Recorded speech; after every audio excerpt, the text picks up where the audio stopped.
सभी को मेरा नमस्कार। जैसा आप सभी लोग जानते हैं कि इस समय एक मुद्दा इतना ज़्यादा गर्म है, लोग उसके बारे में चर्चा करना चाहते हैं, जानना चाहते हैं कि आखिर 8वें वेतन आयोग का क्या खेल है। बड़ा खेल हो चुका है, बड़ा ज़रूरी है आप सभी लोगों के लिए जानना, क्योंकि ज़्यादातर लोग ये जानना चाहते हैं कि इतनी महंगाई होने के बावजूद भी 8वें वेतन आयोग को लागू करने में इतनी देरी क्यों है। एक यूनिक नंबर का खेल खेला गया है इस बार। उस यूनिक नंबर को कैसे जनरेट करेंगे समझते हैं। मेरी वीडियो में एक एक पॉइंटों को मैं विस्तार से रखूँगा।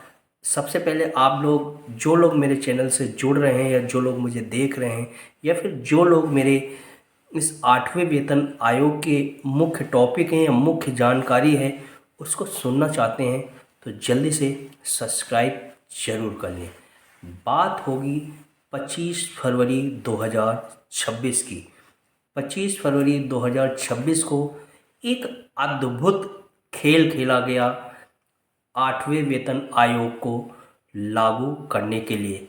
बहुत सख्त और कुछ डिफरेंट टाइप के अगर कहें तो फार्मूले इसमें आजमाए जाएंगे या आजमाए गए हैं, क्योंकि इतना बड़ा ये मुद्दा था नहीं जिसको लेकर इतनी ज़्यादा चर्चा करने की ज़रूरत थी। पहले भी सरकारें थी, वेतन आयोग पहले भी लागू होता था, पाँचवा छठा सातवां, लेकिन 8वें वेतन आयोग को लागू करने के लिए नई नई कमेटियों का गठन, नए नए लोगों से डिस्कस, यहाँ तक कि सरकारी जो कर्मचारी हैं उनसे भी उनका सुझाव मांगना। क्या सरकार पूरी तरह से 8वें वेतन आयोग को खुद लागू करने में सक्षम नहीं है। वो चाहती है कि यदि मैंने कोई ऐसी प्रक्रिया और कोई ऐसा नियम बनाकर 8वां वेतन आयोग लागू कर दिया जिसमें कहीं ना कहीं अगर कर्मचारियों को हानि हुई या फिर बहुत ज़्यादा फ़ायदा हुआ तो या तो मैं नुकसान में रहूँगा या फिर कर्मचारी नुकसान में रहेंगे। तो उन्होंने एक सोची समझी रणनीति बनाई। बैठकर अधिकारियों के साथ एक पर्सनल रूम में मीटिंग हुई। मीटिंग में निर्णय क्या निकला? निर्णय ये लिया गया कि एक गठित और समझदार उन्होंने एक कमेटी बनाई है। उस कमेटी के जो सदस्य होंगे उनको 18 महीने का टाइम दिया गया है। चुनाव की डेट फिक्स होती है, लेकिन एक 8वें वेतन आयोग को लागू करने के लिए 18 महीने की कमेटी, यानी कि 18 महीने तक। ऐसा उसमें क्या है कि 18 महीने तक कमेटी उस रिपोर्ट को बनाएगी, फिर उसको आयोग के पास भेजेगी, आयोग उसको समझेगा। उसमें जो नियम लगाए गए हैं, जो फार्मूले का इस्तेमाल हुआ है, वो कहीं सरकारी कर्मचारियों को या फिर जो लोग पेंशन पाते हैं उनको बहुत ज़्यादा फ़ायदा तो नहीं दे रहा है। इतना सोचना क्या ये उचित है? तो उस 18 महीने की कमेटी के जो सदस्यों को उनको एक सख्त निर्देश दे दिया गया है कि आप 18 महीने तक दिल्ली में ही रहेंगे, दिल्ली में रहकर ही काम करेंगे। और इसके अलावा एक यूनिक नंबर की बात की जा रही है। अभी तक खबर निकलकर पूरी तरीके से नहीं आई है कि यूनिक नंबर जनरेट कैसे होगा, किस तरीके से होगा, उसके क्या खास फार्मूले होंगे। लेकिन सबसे बड़ी बात यह है कि इस बार जो कमेटी बनाई गई है, ये 8वां वेतन आयोग जो लागू होगा, 2027 की डेट दी गई है। 18 महीने का इस कमेटी को टाइम दिया गया है, लेकिन इस बार एक रेलवे के बड़े अधिकारी को इस कमेटी का डायरेक्टर नियुक्त किया गया है।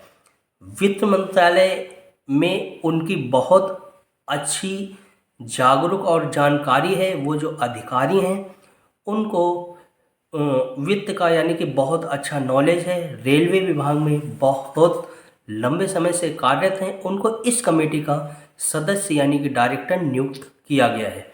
तो खुशखबरी तो रेलवे कर्मचारियों के लिए भी होनी चाहिए, शायद उनके बारे में ये कुछ सोचें, क्योंकि सबसे बड़ा जो मंडल है, सबसे अधिक संख्या में जो कर्मचारी हैं वो रेलवे विभाग में ही होते हैं।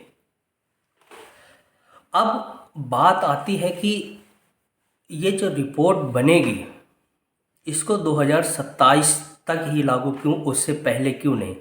तो इनका अपना कहना है कि पुराना जो 7वें आयोग का फैक्टर था 2.57, उसमें ये फार्मूले का प्रयोग किया गया था। इससे लोगों की सैलरी में एक अच्छा उछाल तो नहीं आया था, लेकिन एक यूरेज था।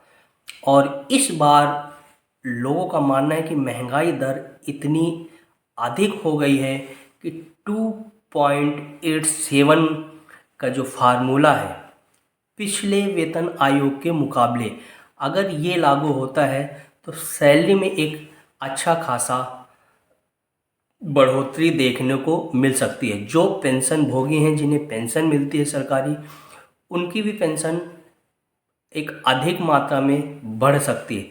लेकिन कमेटी सोच समझ कर बनाई गई है, उनको कुछ निर्देश दिए गए होंगे, उनको रिपोर्ट तैयार करने में इतना समय लग रहा है।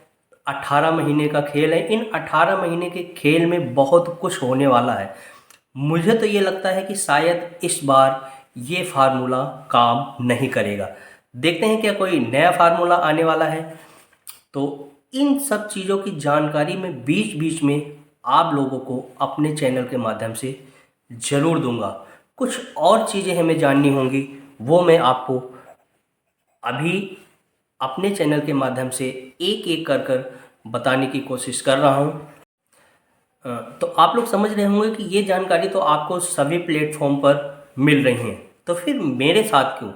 मेरे साथ इसलिए कि एक और ज़बरदस्त जानकारी है जो मैं आप लोगों को अपने इस वीडियो के माध्यम से बता रहा हूँ कि इस बार सरकार का जो खेल है कर्मचारियों से मिलकर खेला जाएगा, यानी कि उनकी राय को भी इस बार शामिल किया गया है।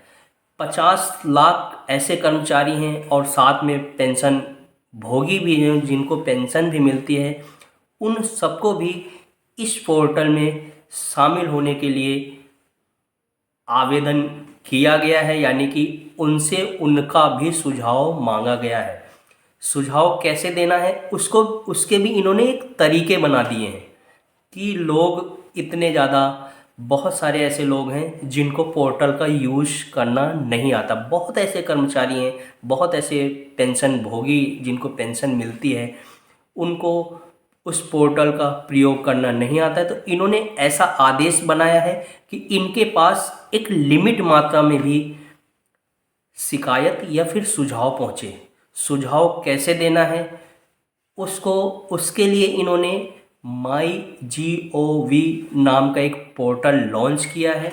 वहाँ पर आप जाएं, अपने जो आपकी एक्सपर्ट राय है, आप इस 8वें वेतन आयोग की सैलरी में कितनी बढ़ोतरी चाहते हैं, आप क्या चाहते हैं, आपके मन में क्या है, आप अपनी राय रख सकते हैं। आपके पास अगर कोई फार्मूला है जिससे ना तो सरकार के बजट में बोझ पड़े और ना ही आप लोगों की बहुत अधिक सैलरी या पेंशन बढ़े, तो ऐसे सुझाव भी आपसे मांगे गए। सुझाव देने कैसे हैं? आप कोई खत लिखकर, यानी कि कोई चिट्ठी या एप्लीकेशन लिखकर सरकारी विभाग यानी कि आयोग, वेतन आयोग के पास नहीं भेज सकते हैं। आप उनको डायरेक्ट जीमेल, ईमेल कुछ भी नहीं कर सकते। आपको MyGov पोर्टल पर अपनी शिकायत या अपना अनुभव या फिर अपना सही सुझाव लिखकर उनको बताना है। ये प्रक्रिया पहली बार देखने को मिल रही है, तो है ना कुछ नया इस बार 8वें वेतन के आयोग को। जो लोग कहते हैं कि इतनी देरी क्यों हो रही है, तो गणित, बहुत बड़ी गणित चल रही है, इसमें बहुत बड़ा खेल होने वाला है।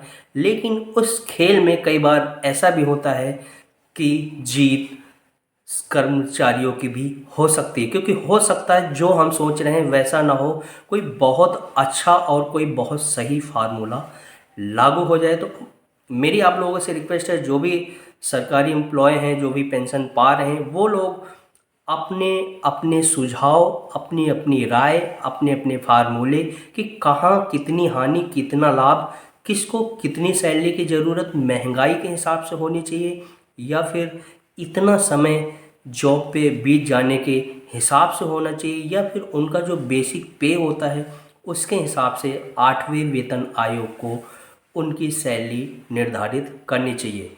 कैसी लगी मेरी वीडियो? अगर मेरी वीडियो आप लोगों को अच्छी लगी, सही लगी, तो जल्दी से मेरे इस चैनल को आप लोग सब्सक्राइब करना ना भूलें। जाते जाते एक छोटा सा लाइक देकर जाएं।